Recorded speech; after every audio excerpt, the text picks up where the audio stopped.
किसी गांव में एक संत आए। रात में कुछ ग्रामीण उनके निकट सत्संग का लाभ लेने के लिए इकट्ठा हुए। महात्मा ने सत्संग में कहा कि भगवान सबके रक्षक हैं, वही सबका भरण पोषण करते हैं। एक भक्त के मन में सवाल उठा, भगवान सबको कैसे दाना पानी देते हैं? क्या वह आकर खिलाएंगे? महात्मा के कथन की सत्यता परखने के लिए वह जंगल में चला गया। वहां एक पेड़ की डाली पर चढ़कर बैठ गया। वहां से कुछ बाराती गुजर रहे थे। उन्होंने उस पेड़ के नीचे बैठकर खाने की सोची। इतने में जंगल में शेर की दहाड़ सुनाई दी। शेर की दहाड़ सुनकर उन्होंने खाना वहीं छोड़ दिया और वे सब भाग गए।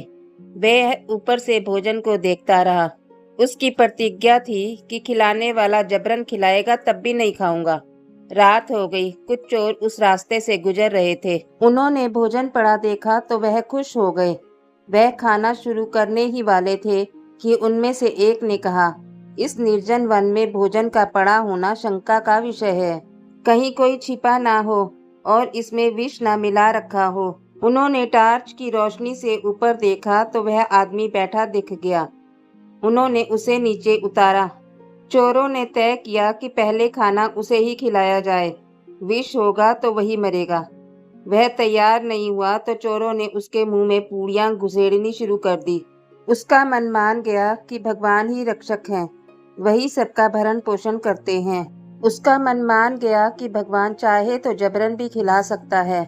संत के उपदेश की सत्यता प्रमाणित हो गई थी। वह पूर्ण ईश्वर भक्त बन गया। अपने शरीर की परवाह छोड़कर भक्ति पूजन में मगन रहने लगा। उच्च भक्ति भावना से उसका जीवन धन्य हो गया। वह व्यक्ति मलुक दास के नाम से विख्यात हुआ।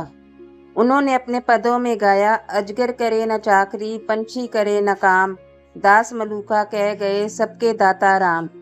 वह दिन रात ईश्वर की भक्ति करने लगे। उन्होंने अपना शेष बचा जीवन ईश्वर की भक्ति में ही लगा दिया।